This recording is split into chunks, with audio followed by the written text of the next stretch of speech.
mixing up the numbers. For those of you who did not find out how to do this is how you do it. Based on 1, 1, 1 count, 1, 2, 3 count, 1, 3, 7 count. You begin with the number that played that day, counting with the first segment, just adding one number each time you move down brings you back to the same number. Here you add 1 to the first column, 2 numbers to the second column, 3 numbers to the third. That brings you back to the number you start with. Here you add 1 number to the first column, 3 numbers to the second column, 7 to the third column. It brings you back to the number you start with. It's that simple. Then you divide or square the column off by counting down 1, 2, 3. Start your square and count down 1, 2, 3 and square it off. That gives you the center of the 9 manifested numbers on each chart. Much of the time, 40, 50%, the number that is going to play for that day will appear at the top or the bottom of the square based upon your lead number. And that's the way you set it up. That's the first part of it. Here you recall, you find this group of numbers, which is an accumulation of numbers, by taking the middle number from that number, whatever it is, and adding the 3 numbers from the left column. Add this number to that. That's 49, that's 40, that's 41. That's how you get these 3 numbers. This one comes from the second and third number, 5 and 6, 56. Once you place these 4 numbers at the bottom, you simply count backwards 3 times to get the accumulation of each number. 49, 38, 27, 16. 4, 3, 2, 1, 9, 8, 7, 6. You do that with all 4 columns. Presents a picture of the accumulation of numbers in terms of quantity. Then you select all of the numbers chronologically out of this and line them up on the side from 1 to 0. Can you see that? 1 column there? Okay. There are 4 ones. When you see a group of numbers that have brought out 5, this becomes your major key for selecting a lead number, which is referred to as the vibration of change. 5 is the vibration of change. It often shows you what is going to repeat the next day from, particularly from the 3 numbers that played. About 4 to 5 times out of the week in almost every state, one of the numbers that played the previous day comes back. Okay? Except, as a minor rule, except that does not prove true after a double. Okay? Does not prove true after a double. Most of the time, all of the numbers change after a double. Not all the time, most of the time. Whenever a double is shown, like Friday, I think, was 997. And you see 2 numbers of the same together. The tendency is for one of those digits to come back the next day. If they are split, they tend to lose power and don't come back. Usually none of the numbers come back. Sometimes the middle number, whatever it is, will come back. And with the 9, which is the power number, you can measure and weigh that in terms of searching for your lead number with that particular number, with 9. In upstate New York, in the Eastern Territory, 8 has been the big performer. It has magnificent power of return. Sometimes it will play 5 times in a row. Yeah. I mean, there are time periods when the 8 shows up. You can grab a group of numbers with an 8 in it and just win because you got numbers with 8 in it. That's been that remarkable in the eastern part of the country. I don't look at Texas and California and so forth, Western territories. My concentration is essentially in the Eastern Territory, where the land mass is interconnected. Where the land mass is interconnected because of planetary position. But I don't want to get into that. But that's what I've been looking at. I've been essentially looking at the New York number and occasionally looking at the Florida number. Okay. Okay, with the couplet, you break your number down into the 3 segments it has as parts. And 350, which played Tuesday, 35, 03, 05. Quite often, a couplet, 2 of the numbers from a given number will come back the next day. I have an example. I don't want to go through my notebook, but I just put this up there. But I have several examples from last month and this month where that occurred, where 2 of the numbers came back several times. And it certainly makes it easy for finding the hit of that day. And so you want to keep that little rule in mind. Then you separate all 3 of the numbers and look at them according to this scale, which will be illustrated here. And according to your tic-tac-toe, we'll just use this particular number as an example. How was it up there? 840. That's how you set up your tic-tac-toe to calculate with the same number. This is the second part of the workout. This is the upside. This is the downside. I'll add a little bit more to that in just a second. Upside, meaning the numbers are going chronologically up, beginning with whatever number is here on the right-hand square, which happens to be a 0. So the next number would be 1, 2, 3, 4, 5, 6. You fill in all of the squares. The numbers left over, you write them under the tic-tac-toe, which would be 7 and 9. Here you go in reverse. This is the downside, which would be 9, 8, 7, 6, 5, 4. The numbers missing here would be 1, 2, and 3. 2 factors have verified themselves over the couple of years I've been looking at these extra numbers, so-called. A, the number often appears on the total top line. It did with 5, it came 652, 625. It was all on top. I think that was true with also 634. But you look at the total top numbers, and if you want, write them out so that you get sets of numbers from the accumulated numbers here. For instance, 832, 878, 328, 287, 837. Those would be the 3 numbers on top. Just write them off to the side to look at.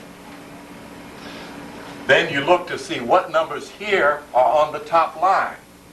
That's another key of what is possibly going to play. The 1 and the 2 and the 3 are on the top line. And also the 7, which would give you 327, which incidentally did play, but it didn't play behind this number recently. But we're talking about looking for the number of that day, not just for the whole week. That's a matter of preference as to whether you take one number and play it Monday to Saturday or Monday to Sunday, in terms of what could be called the illegal lottery here in the state of Georgia right now, and playing in New York or Illinois number. Or you look at the numbers again in couplets, 79s, 71, 91s, 27, 37, and place those up top in couplets. Often a pair of these numbers will play, and you take them back to your workout as a couplet to find the position they are in the chart. By moving one number up or down, let's say we take 27 as a couplet, as composed from here, and we look for 27. By moving the 2 up, you would see 273. By moving the 7 down, you would see 274. That's how you would compose the number. Okay? You do that with each one of the squares, and starting at the top of the square, working to the bottom of the square with each number, if it has or is one of your lead numbers or the couplet itself. Okay. Oh,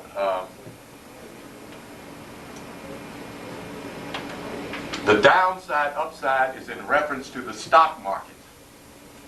When the stock market falls, that's down. You then look at your downside. in searching for the number. When the stock market is up, you'll go to your upside in searching for the number. I don't have a copy of the USA Today, but the numbers you're interested in looking at in the stock market, if you see it on television, it'll say Dow, then it'll say up 2.91, for instance. Okay. You're looking at these three numbers. Now what often occurs, two things. One of these numbers will play. On various occasions, the whole stock market will fall in that state, whatever that state might be. That's been seen too many times in Ohio. Quite often, the last number is a number of concern. When you get to, for instance, finding the column, one of these numbers will be the column that the number will come out of. It's happened too many times for me to ignore. So let's say it's the one column. I would go here to the one column. And if my hunch is correct and I'm verifying particularly a lead number, I would then take that lead number, let's say it's a 2, I take out all the numbers with a 2 in it. That would be 1, 2, 3, 4 numbers. I'd play all 4 of those numbers, straight and fast. Or, if I just want to play the column, I'd play all 12 of the numbers, which would cost $6.50 each and $12 for those numbers based on what kind of percentage they're playing in the state of Georgia, which we don't know yet. So that's one way you use these columns to play. And it works, okay? The other fact, again, as I showed you with the tic-tac-toe, like this,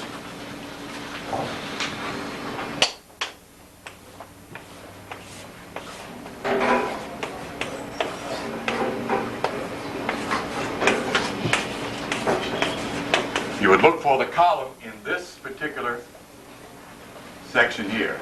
The 8th column, 9th column, 0 column. One of these columns tends to be the column that will play that date.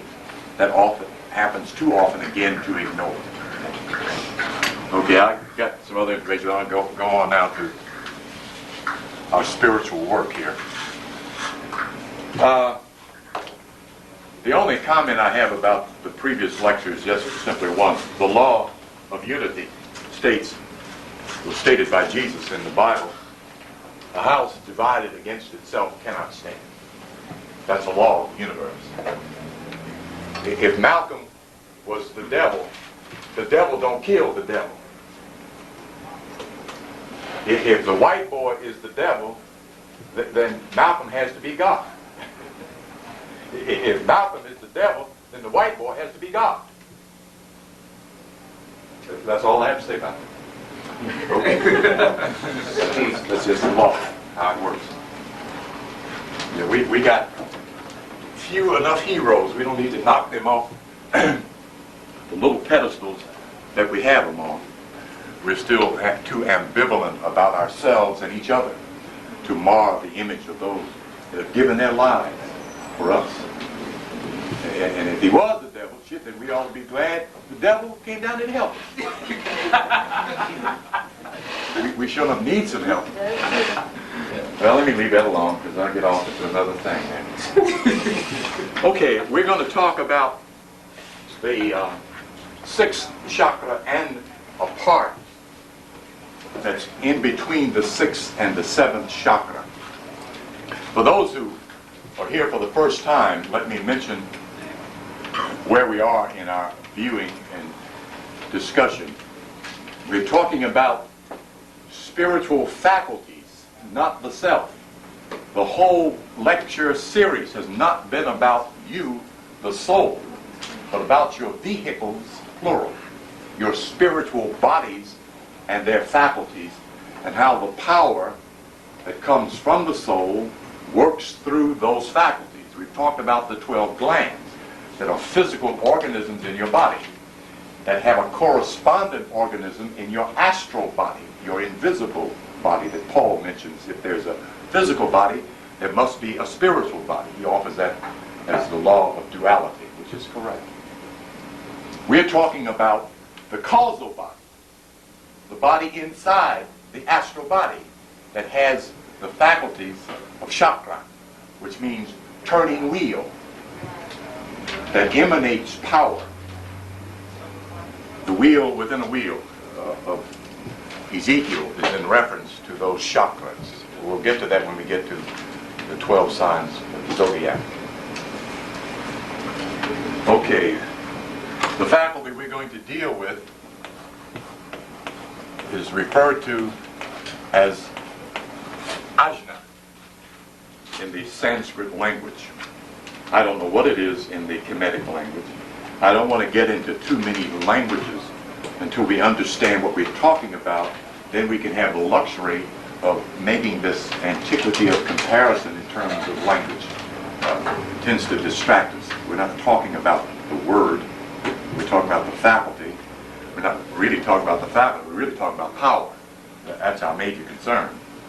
And essentially, the work is not to find out how much you know about the faculty, but how much power you can get through that faculty to go to work for you now.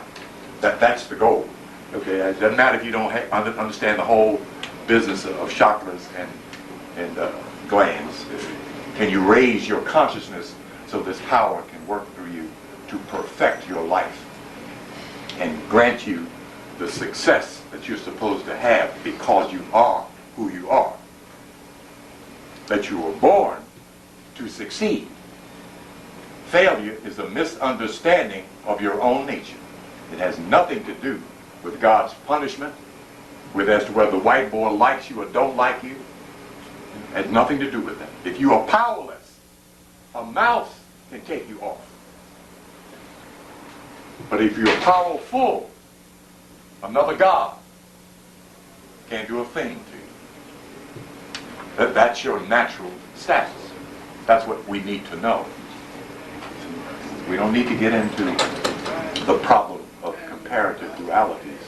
What's better than this? What's worse than that? That doesn't gain power. Our major key in the acquiescence, the bidding for power, is divine love. I don't want to see any of you with God's power and no love in your heart. It makes you a monster. That's the difference between the good Lord and the damn devil. And he's got power too, but he don't love nobody. No, I ain't for that. Okay. This is a picture. I'll show this, but I don't want to. The reason I haven't been doing this is that I don't want to get us psychologically caught up in this gorgeous art form that this particular author presents in his book. Okay, because your chakra doesn't look like that. Okay, it's just beautiful. I mean, it's nice to look at. But again, we don't want to get distracted from our spiritual reality, which is what reality is, spiritual. The other one is soma, the one just above that faculty in the front of the brain. Okay. The pineal gland, as you well know, is centered midway in the brain, near the limbic area of the brain. The ventricular area is referred to in physiological anatomy. We're talking about this area here for Ajna. The difference between the chakra Ajna and that of the pineal gland is that it covers this entire area, which includes divine will, understanding, which would mean then power. This is a very important faculty to get open, because with it, whatever you so will into existence comes into existence. If you want to expand your reality, you have to demonstrate your ability. That's why I'm saying we're not interested in the intellectual accomplishments in this lecture series. We're interested in your spiritual accomplishments. That you go home and change something in your world from within out. Okay? As some folks have been doing already. But you have to meditate. You have to practice. And be willing, most importantly, for black folks, you must be willing to become God. And that ain't easy. The will, to quote a white boy, Nietzsche said, it is the will to power. That's universal. That belongs to the white boy. It belongs to the universe. That's how you get power. By your will. Some folks, many folks, they just want to get by. I just don't want no trouble. I just want everything to, well, that's fine. But you're not going to be able to do much with that kind of pacifist attitude. If you want to talk real revolutionary, this is revolution. Especially when you come up with some dynamite power to demonstrate and to do what you are designed to do. Okay, I'm going to do some reading here to give you some facts from those that have authored this information.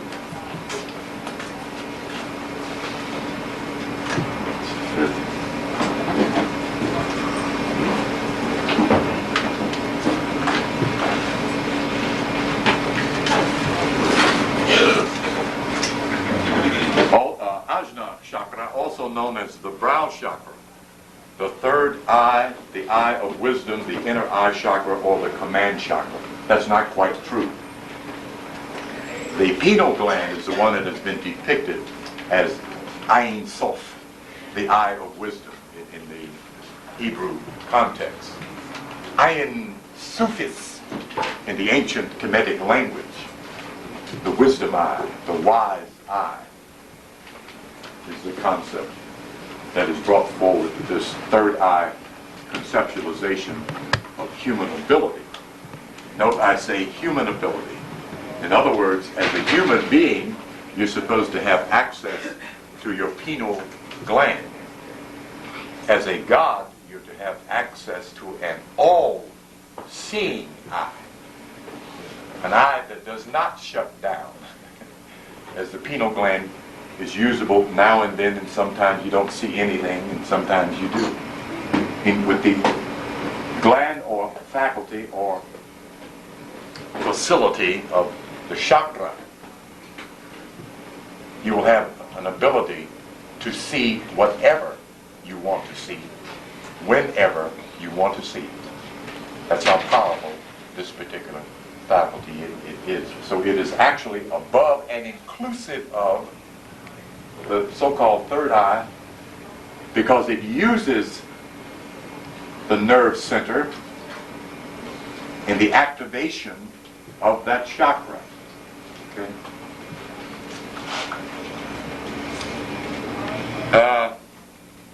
Well, let me leave that alone. It's a lot of juicy information. I don't want to get into that. The purpose and function of the sixth chakra. Conscious perception of being takes place through the sixth chakra. It is the seat of our higher mental powers, our intellectual capacity to distinguish our memory and our will. On the physical plane, it is the highest center of command for the central nervous system. Its actual color is a clear indigo blue, but yellow and violet shades are also found therein. There is no particular emanation of energy that represents any of the faculties. That emanation in its complexion is simply the representation of where you have developed in your particular spiritual path. There isn't any particular one. The goal is to get beyond the 8 colors and get to this point where you see all of them at once in their rainbow effect. And then you get into this level where everything is perfectly clear. And then you even go beyond that, where there's a light behind the light. It's so bright, if your spiritual eye isn't developed, you can't even look at it with your spiritual eye. Okay. Rational or intellectual thought may produce yellow radiation, blah, blah, blah. Extrasensory perception is shown in shades of violet. In other words, extrasensory perception or extrasensory ability, which is your brain, that's your extrasensory or senses. These are faculties in your brain, in your spiritual brain or astral brain, and your causal brain. That's all we're talking about, is bodies. Okay? We haven't even touched on soul ability, siddha, the powers of the soul. So we get a picture of how far behind we are in our clock of destiny, which we will look at in the 12 signs of the Zodiac. If a human being is held back physically as a point of slavery, he is also held back or retarded spiritually, because his mental capacity is limited, being a part of his physical capacity. But the click and tick and roll of time goes on. In the metaphysical school, they're telling black folks that everything is in harmony, everything is in tune. No, it's not. We are late, folks. We are late. In 1993, we got 7 years to go before the astronomical as well as astrological time clock of the year 2000 happens. And we ain't raised up to G.O.D. yet. But there is supposedly a quantum leap to happen between now and then for those who are tuning in. We're not going to be able to do it by ourselves. The universe is going to help us. For those who can withstand the power of the Spirit will get raised up. Those who can't will get knocked, brushed, swept off the great carpet down. So the thing is get in tune and stay in tune. So something is coming. There's no doubt about that. I'm not going to try to get into predictions and all that. But we're in a serious upward swing. And it ain't about even choosing sides. It's about getting on up there. Where you can be safe. And then maybe you can turn around and save somebody else. But that's the real deal. Okay. The creative process starts when being rests in itself, becomes conscious of its existence. An initial relationship between subject and object takes place, thus giving rise to duality. Being in its shapelessness manifests a first pattern of vibration. On the basis of this first primordial vibration, each step forward into the development of awareness creates a new and different pattern of vibration. That's kind of riding the concept of duality. What we're trying to do in spiritualization, in chanting, in meditation, in hearing a higher vibratory sound, is to raise our own inner vibration, to change patterns of rhythm. That's what you're trying to do. That's what you're doing in meditation, in chanting, and in using the techniques. The more you can raise your level of vibration, the higher you're going to be moving in energy and in spirit and then in consciousness. It's the difference between standing in a hole trying to see what the sun looks like in the northeast and standing on the ground seeing what the sun looks like in northeast. Levels of awareness. The higher you're vibrating, the more you're going to be aware of. The more your consciousness will expand. A kind of abstract idea, but very real. Somewhat similar to peripheral vision. As I stand here, there's a certain object off to my right I can see partially. The more I tune into peripheral viewing, the more to my extreme right I can see. That's increasing in awareness.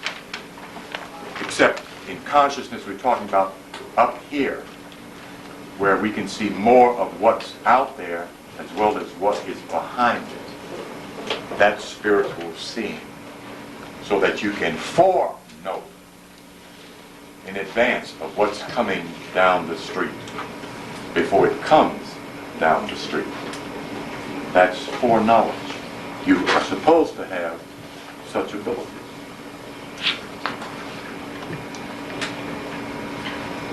On the basis of this first primordial vibration, each step forward in the development of awareness creates a new and different pattern of vibration. Thus, all levels of creation are contained in human life. Read that again. All levels of creation are contained in human life, from pure ethereal being to the densest of matter, and in turn are represented in the chakras with their various levels of vibration. Thus, the process of manifestation also takes place within and through us. I think me repeating myself, what we're talking about are different levels of vibration, different levels of energy, which makes for different heavens, different planes of paradise, different worlds of experience. The only difference between this plane and the next, which is the fourth dimension, is a matter of vibration. This is heavier, denser than the fourth dimension. But there are places just like this on the fourth plane, where people are walking around, sitting around, going to lectures, going to dances, going to church. You know, I mean, it's just like going to sleep and waking up one day in somebody else's house. Where am I? And then you suddenly see somebody that you know, and you forget you were down here. That's what dead is. That's all. Losing the awareness of the present condition and becoming aware of another condition. That's what death is. If you have no spiritual awareness, you can go to a level where there is nothing on it but dark, where you can't see anything. Though there may be other souls down there. One young girl had that experience with her father, who came back and told her, don't come down there where he was. There's nothing down there but dark. And he was a pimp who mistreated everybody in his work, including the girl's mother, but the girl loved him. So evidently he was given the privilege of coming back to forewarn her about her behavior. We go to the next level of what we are aware of. Well, the spiritual personality that meditates and remains conscious of the idea of God, he or she goes to a plane where God is functioning on. You recall the quote that Dr. King stated when he got shot. He said, "Oh God." So we know he went up there on that simple amount of information. That's what he was aware of at the point that he was parting the body. The spiritual master simply sits down, lays down, or gets in a spiritual position and brings his attention to Ajna and contemplates Ajna. And he goes to the plane that he sees, consciously leaving the body. Hazrat Inayat Khan, the Sufi master, a black man, laid down, took 2 deep breaths, and died. That's how he left the body. The spiritual master does not go through the gates. He leaves by the vat of heaven. Sasumna. That little hole in the top of your head, we're going to get to that in a minute. A very meaningful spiritual faculty worthy of your effort to get open. I think one safe way to say that it is opening is when you see a spinning or turning in your third eye area. Then you're seeing the activity of a chakra. But don't frown down at the power indication of spiritual energy in those areas. That means you have, when you see purple in your consciousness, that means you have power. That's the complexion of purple, the vibration of 7. Whatever vibratory energy you see, you have that energy. It isn't just lights happening through you. Those are energies or spiritual consciousness coming from you. Okay? It is important to make the assessment that you already have power, that you're already God. The psychological assumption is necessary in spiritual growth and development. Humility is not denial of your greatness, of your divinity, of your perfection. The real definitive of a humble man is a man who is all-powerful. And he tiptoes on the earth in fear of causing it to explode. He can afford to be generous to a lesser being because the being can't harm him. And plus, those who are truly spiritual, they love. And love makes for right behavior towards all people.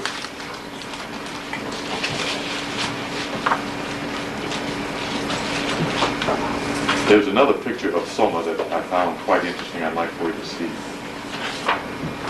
This upper part here. The one that's referred to as Soma is a part, is a part of Sahasrara, the crown chakra.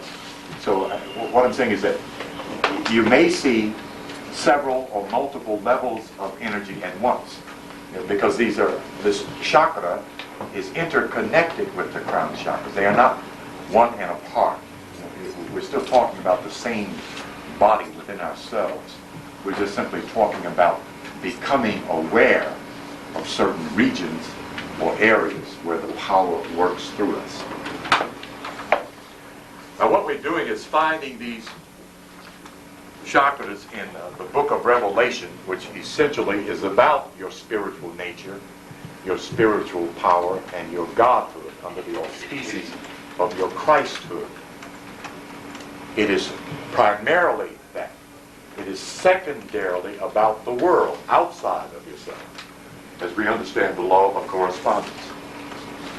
So where we are in this reading and tracing of the seven seals as the seven chakras is chapter 2, Revelations 2, verse 12, the message to Pergamum.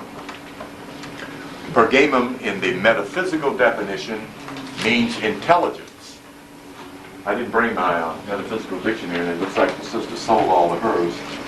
So when you get home, you can look this up if you want. If you have the metaphysical dictionary. If you're going to be a student of the scriptures from a spiritual point of view, that's a very helpful book. I'll read it. That isn't it? It costs about $15, but it's worth it because there are so few books that offer any insight to the symbology of scriptures on a higher level. There's another one I've been trying to get the brother to get a hold of, which may be out of print. G.A. Gaskell's Dictionary of Philosophy and Religion. He deals with more of the occult concepts of scriptures in a deeper way. Charles Fillmore stayed pretty much into describing the glandular system. He didn't really touch that much on the chakra system in his writings. In most of his ministry, don't need to deal with it. But he does make brief commentaries on it. Okay. Anybody want to read verse 12 and verse 13? Anybody got that? I'm just checking to see how many of you American Moors brought your Bible. Here's one there. Out loud, my sister. Put your pop down. You know you're going to have a sugar attack, but that's all right. Okay, go ahead. And to the angel of the church in Pergamos write, these things saith he which hath the sharp sword with two edges. I know thy works, and where thou dwellest, even where Satan's seat is, and thou holdest fast my name, and hast not denied my faith, even in those days wherein Antipas was my faithful martyr, who was slain among you, where Satan dwelleth. Okay. Remember, this is a symbolic book. Okay. So we're not talking about Satan and Booger Man out there. But we're talking about the concept that the word Satan represents. The sense mind, the flesh mind, the carnal mind, the carnal intellect. The word Pergamum means intelligence. The throne of Satan is the conscious mind. Okay. Where all of our appetites begin. Where's my phone? Well, I got it over here. Well, I would do that real neatly, and this would stay up there.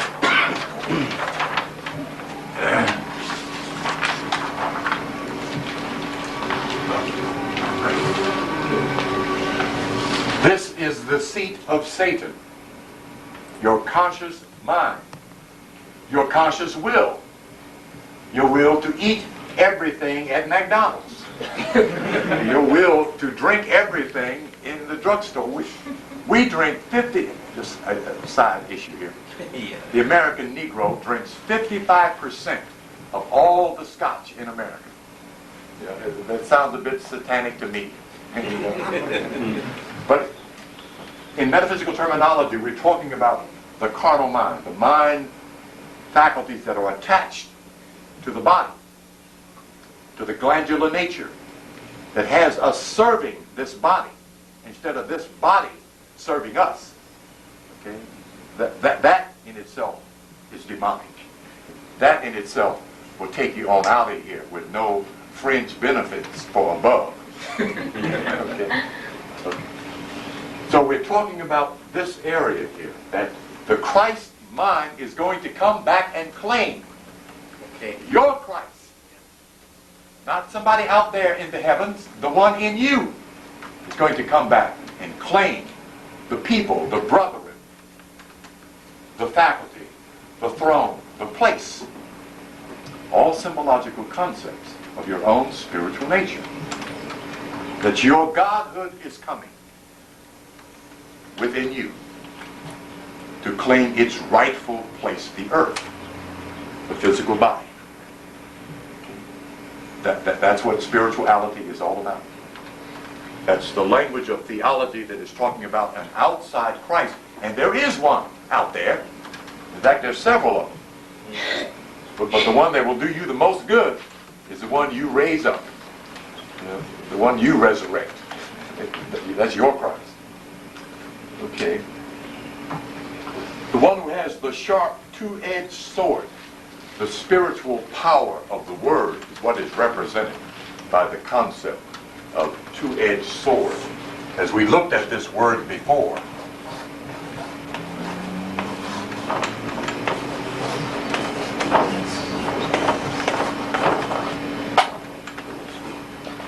this symbol here in symbology, making a dramatic one, represents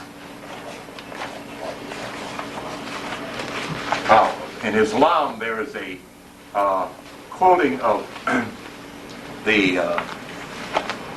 kalima, la ilaha illallah, and underneath it or above it is a sword, words of power. It's a spiritual formula. That's the two-edged sword. However, there is a spiritual two-edged sword that comes out of your mouth, Christ, when you get there.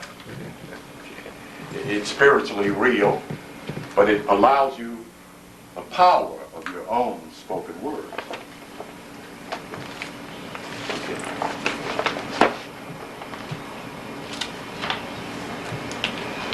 I know where you dwell, where Satan's throne is, and you hold fast my name.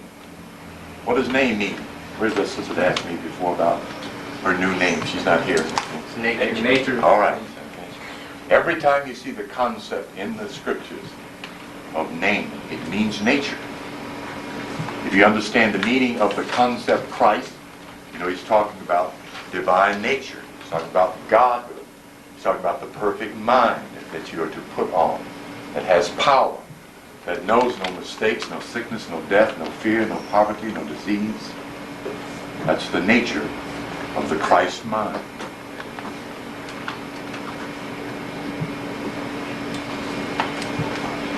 And did not deny my faith. What does faith mean? Photios means what? I never did give you all that little exam, I promise. I'll drop it on you one day. That's the Latin word for faith. And I don't want you to forget this. This is very important. Confident. All right. Very good. Very important. This is what is missing in the black personality. Is confidence in himself, in herself. You know black folks believe in God, and all of them think God is the greatest, and they think they're the worst. That ain't what faith is for. Faith is power. It must function within us, in our consciousness, in our spiritual nature. Faith can change things because it is power. It can change things. Faith is the substance of things hoped for, the evidence of things not seen. Faith is the substance, period. If you want to know what faith is, it's a spiritual substance that pours out of the mouth of God, the medulla oblongata, a pure white light that's referred to as the blood of the Lamb, that so fills you up you cannot deny that you're the Christ. Overwhelms you. That whatever you say or think must be so, must be true. That's what you're trying to get open when you get open the medulla oblongata, the mouth of God.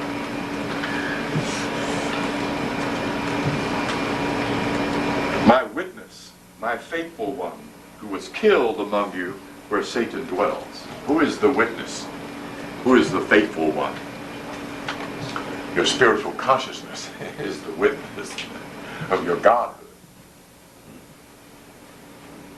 Your level of awareness is what is killed as you engage in carnal living, in exterior living, in material living. You lose sight of things spiritual. Most children have spiritual dreams and visions. But if you constantly telling your child, hush up, shut up, sit down, the child can't tell you what they just seen. I was in McDonald's one afternoon, and this young lady came in and set her daughter down. And she went to the counter to get something. And just as she went up there, I went back up to get me a refill on my coffee. And just as I started around her like this, her mother was coming back, which gave the impression, as her mother was coming and I was going, the daughter said, "Mama, somebody just touched me." And the woman turned around and looked at me. I said, "What, me?" But perhaps a spirit did touch her, you know. But her mama's attention was all out here. You know, I guess I probably ended up there for rape or something if I hadn't been able to defend myself. But we lose that as we become more earthbound, more involved in the materiality of the world. We lose our spiritual consciousness. It literally, spiritually, dies, closes down, so that we cannot use our faculties. Then, of course, we get engaged in reawakening. Wake up and finish the things that remain. That's what Christ is saying to all of us. Not to Christians, to Muslims, to Hebrews, to anybody who gains the knowledge of self. Jesus wasn't a Christian. Paul was a Christian. He came bringing power to whomever would come. Okay. I'm not trying to destroy all of Christendom now. Don't get me wrong. I'm trying to get us to penetrate the belief system, the theology that is in our way. It is limiting us in our ability to perceive who and what we are and where we are. A God and a good man are not the same thing. A good Christian and a Christ are not the same thing. We want to be able to know the difference, what we're striving for, what is made available for us by divine nature. It's herself. Put it that way. But I have a few things against you, because you have there some who hold the teachings of Balaam. Now this has shocked me a little bit. I had to wrestle with this concept because I'm really concerned about the European translator here. And part of the problem, folks, is that only until Imam Isa did any black man deal with translating any scriptures. In America, no ma'am, no sir, on planet Earth. You know, that's part of the problem. All the Bibles you got, all the Qurans you have, are translated by Europeans. All of them. They did didn't invite one black man to any ecumenical council for the translation of any scriptures on planet Earth. No Oriental of the Bible or of Quran. Very interesting. Okay, where was that? I just lost something there. But you didn't get this again. What was it? Oh, Balaam, yes. Yes.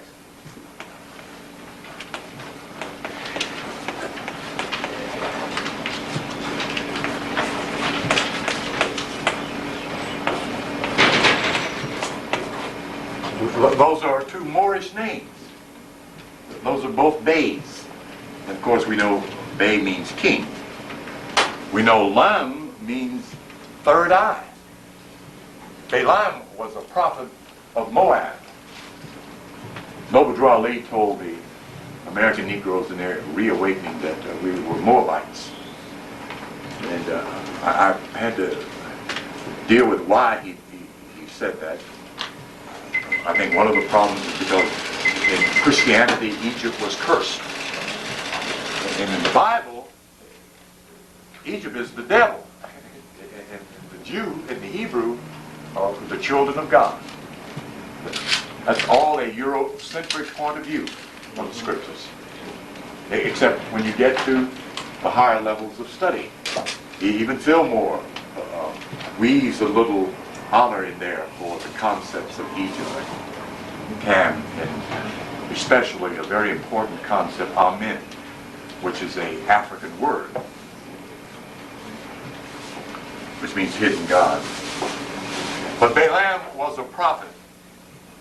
And of course, in the metaphysical, he's talking about a faculty in the brain that is prophetic. But understand the nature of the faculty in its various stages of development. I won't say who his name is. There's a guy, I don't think he's with us anymore, but he's got very sick, up at the coffee shop, donut shop, who had the ability to tell when any woman was available for the sheets. He could know that. Yet he would stand and ask himself. And he would go over to her and talk to her. He had an extraordinary ability to make that distinction. It was very much a prophetic ability. At its lowest level of performance, I might add. The problem of sorcery, which is selfishness, the problem of demonicism, of spiritism, of all of those negative concepts of the use of your spiritual faculties to either control someone else or to get something from people or to get rich at the expense of others or the ignorance or innocence of others. That is the false prophet. The same spiritual faculty in all of our brain working selfishly for that or through that individual. That's the false prophet. Virtually, that's the satanic mind. So the idea of what we're doing is raising our consciousness to free our spiritual faculties from this bondage of limitation, from this selfishness, and from this dread or fear of poverty, the fear of death, the fear of the loss of one's love, all the fears, classically speaking, that promotes selfish behavior in human beings towards others. It would make an individual run into a store, stick a gun in his face and give me your money and then shoot him. And he can't eat the damn money. Can't sleep on it. We're talking about getting our minds free. The Bible is talking about getting our minds free. Via power is how you get free.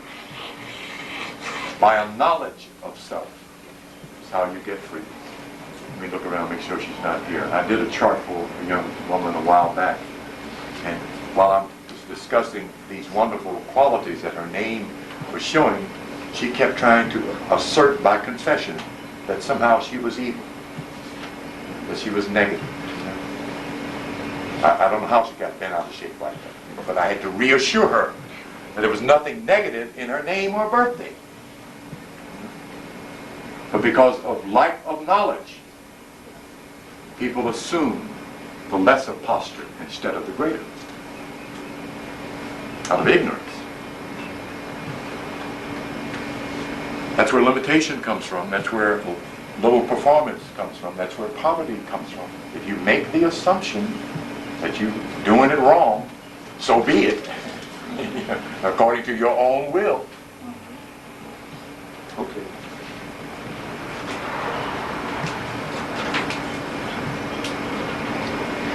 Because you have there some who hold the teachings of Balaam and kept teaching my people to put a stumbling block before the sons of Israel.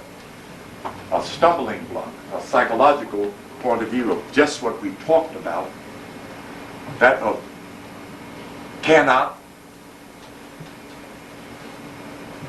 fear, greed, and probably more than any other. I think the real problem of the lack of confidence is fear.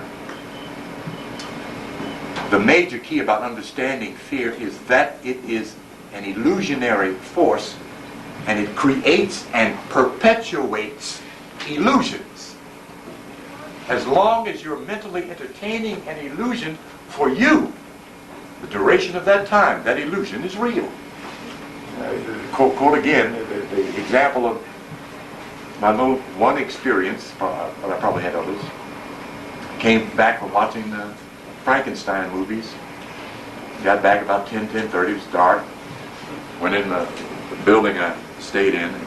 It's one of these real high ceilings, narrow hallways, and a 40-watt bulb to light the whole hallway. So I went zooming through the hall. I was about 10 or 11 years old. Ran up the steps. There's a little panel missing in the front door. Instead of trying to get the door open, knocked on the door, I jumped through the panel, ran in through the kitchen, jumped in the bed, pulled the cover over me. Scared to death. Had all the monsters in there with me. And I laid there. I don't know how long I laid there before the back of my mind, because that's where I heard it, said, look out there. And I looked out. And there was this big, huge man standing there in an overcoat and hat.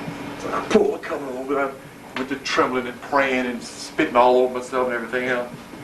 And I laid there a long time, waiting for nobody was home. Nobody was coming home to see me. And finally, the front of my brain said, look out again. I remember the whole experience. And I looked. I just peeked up over the cover like that. And I looked. Then I looked again. The light from the street light shone through the front room into the middle room to the door, where this illusion of a man standing there turned out to be a hat and a coat on a hanger near the door. That's what I saw. At that point, it was an illusion. It was unreal. But for the duration of the time that I was under those covers, that for me was real. The fear was real. The danger was real. You know, I mean, I could have had a heart attack under there. You know. But I'm just trying to point out the significance of entertaining and perpetuating one's own fears. All fear is unreal. None of it is valid. You're not to fear God nor the devil. You're not to fear the unknown realms or unknown things. You're not to fear anything. And what removes fear is knowledge, wisdom, and love. Knowledge removes it from your mind. Love removes it from your nature. And that's important. If you overcome the fear of pain, nothing in the universe can harm. That's the promise of the Yogi Master, the state of harmlessness. By overcoming the fear of pain. And I was amazed when I read Kwame Nkrumah's little book. And his first statement on the very first page, whomever overcomes the fear of pain overcomes death. A political spokesman, an African. Really amazing. And can be proven within oneself that that is true. Some things we need to prove to ourselves. That's what the statement is about. Prove me herewith, saith the Lord, and I shall open you a window to heaven and pour you out a blessing that there shall not be room enough to contain. You have to prove that your God is within you. Waking up your God within you. A, by getting the faculties of your spiritual nature open. Okay, it's 7:30 here. Let me just brisk through the rest of this. We're going to touch on these again, even through the 12 signs of the Zodiac. But I think we got the picture of it, even though the third of the sixth seal offers a little bit more information. Revelation chapter 6, verse 12. And I looked when he broke the sixth seal, and there was a great earthquake. And the sun became black as sackcloth made of hair, and the whole moon became like blood.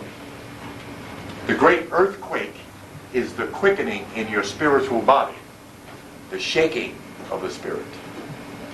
What one astrologer said, of course it can only be held as an opinion, that the rationale of earthquakes on the planet is to awaken the people of the planet. Not to danger, but to the need for power. Is what danger represents. When a bully runs up into a little boy's face and says, "Give me your candy," it should tell the little boy he is not big enough to defend himself. He's not strong enough to defend himself. He's not wise enough to defend himself. But that doesn't happen if he doesn't have self-knowledge. And children should have self-knowledge. The quickening of the spirit is the symbological representation of the earthquake. There is a point in your spirituality where a dense, woven fabric comes over your consciousness. It's like the sun turning black. That is, if you have the light on.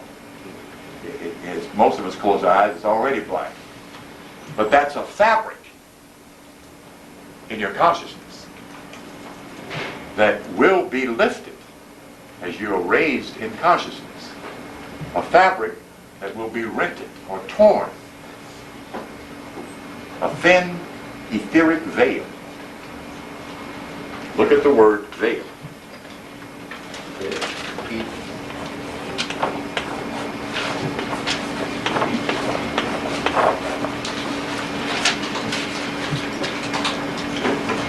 We're trying to get through illusions. So here, day before yesterday one, all these basic fundamental brothers, and say Satan is all powerful.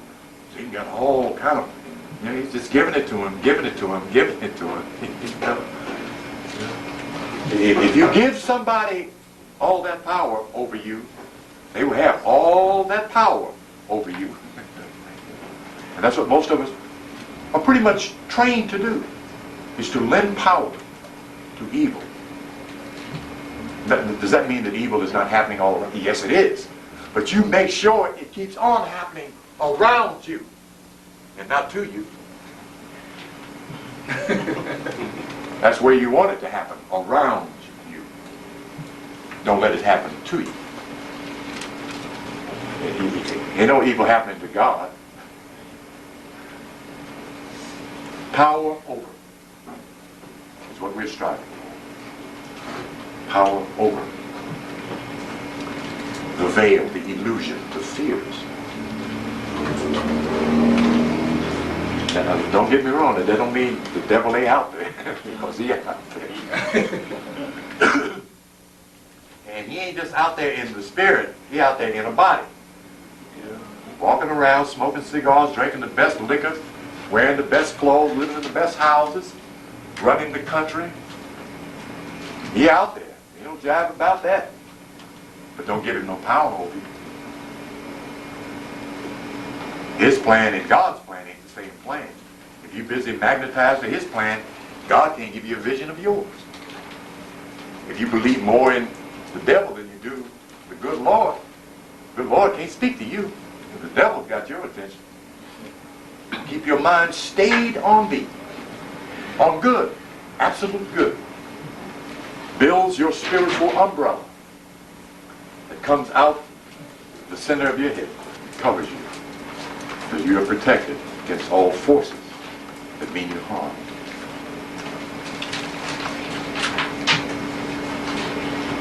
And the stars of the sky fell to the earth. The spiritual substance. Stars represent light and power. Comes down into the earth, into your body.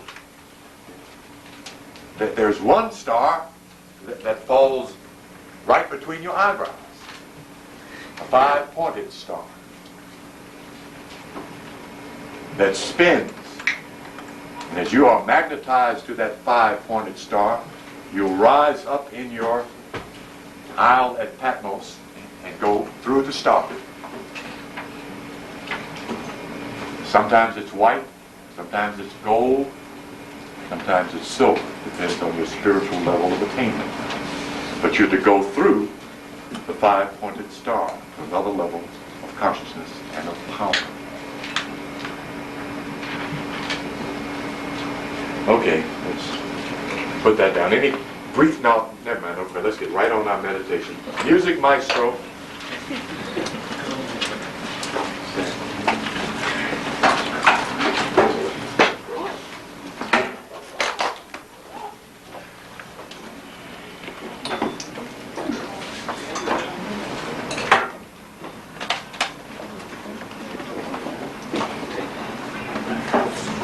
We went through, last Saturday, we went back and went over all of the, not all of, most of the techniques that we've used from the previous 12-week period up to now.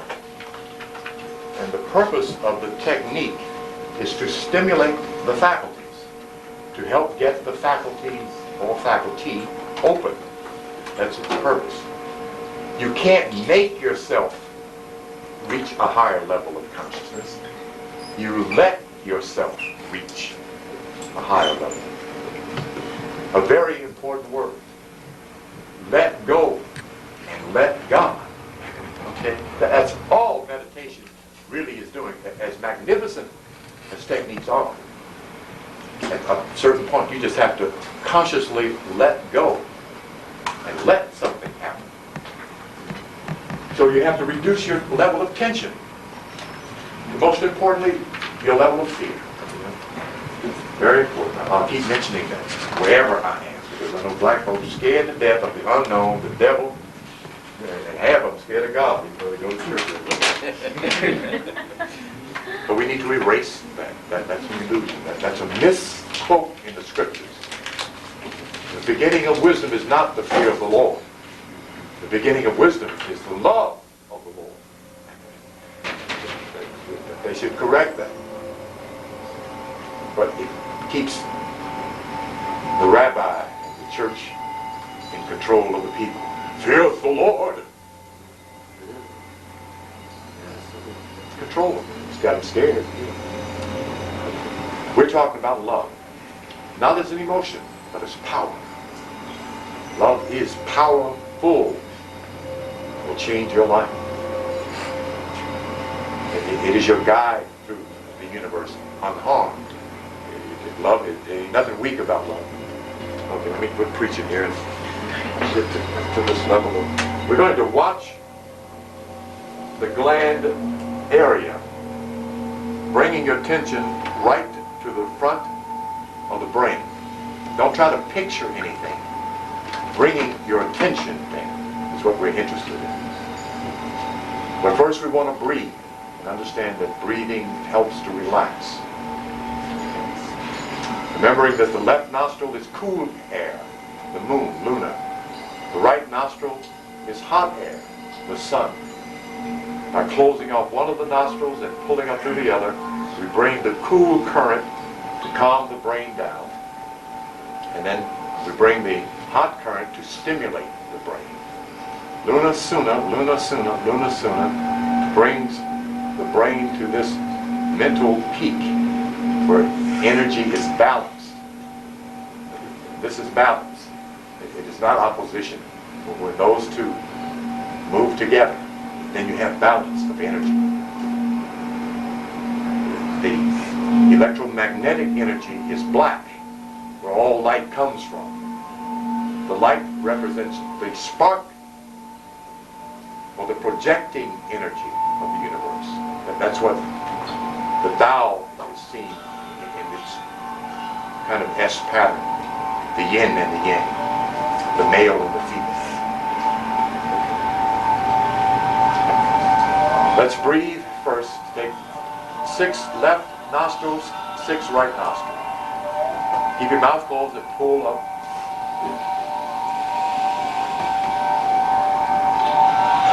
Exhale through your mouth.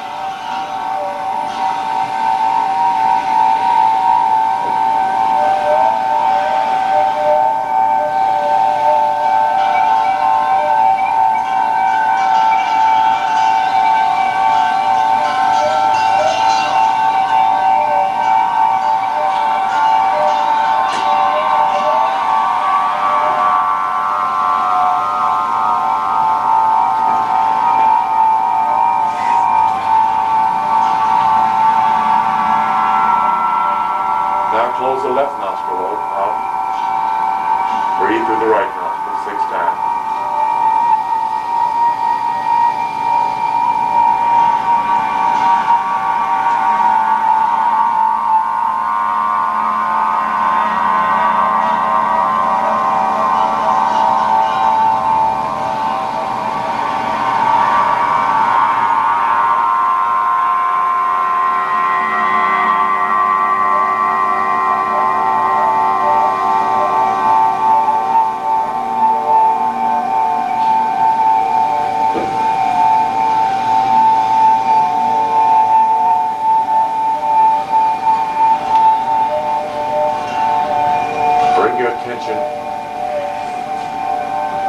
Right to the center of your forehead. Gently raise your eyes. Don't try to force your eyes up there. This isn't about pain. Bring your attention there first. Your eyes should follow.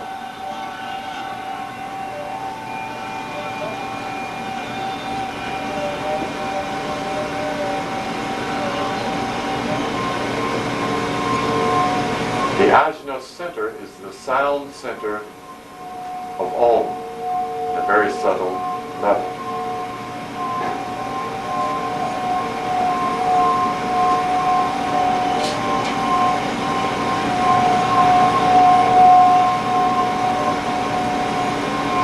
If thine eye be single, thy whole body shall be full of light.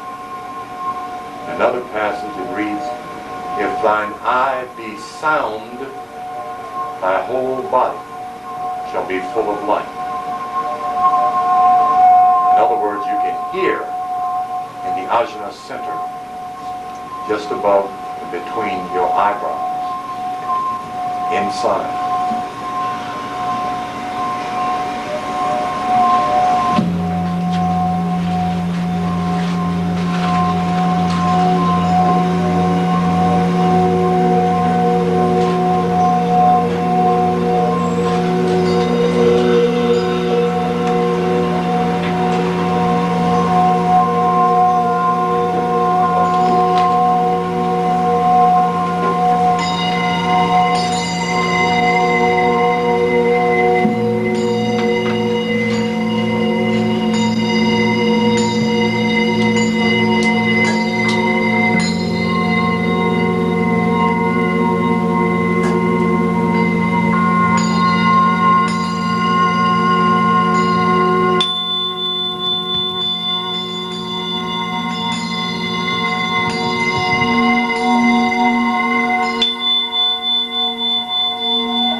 Now you chant the Om 6 times.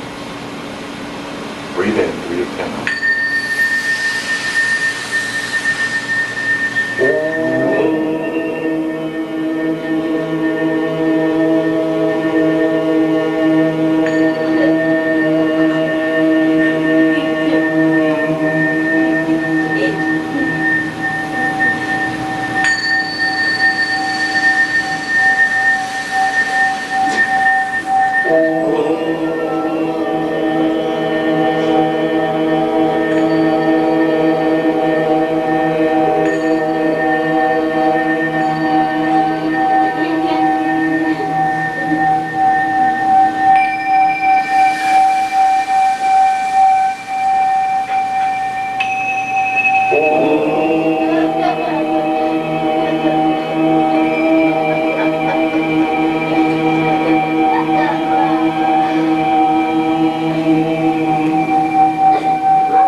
Tao 6 times.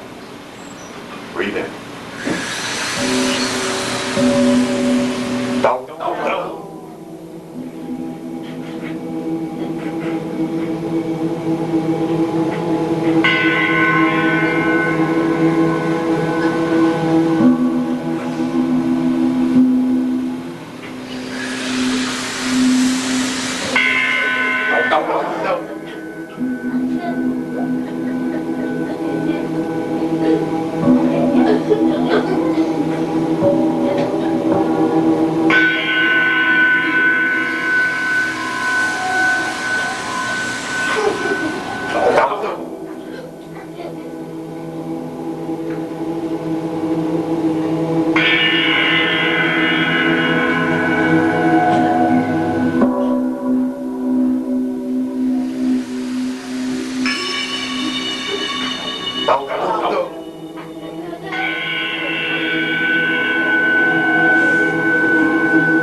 Divine love fills my being.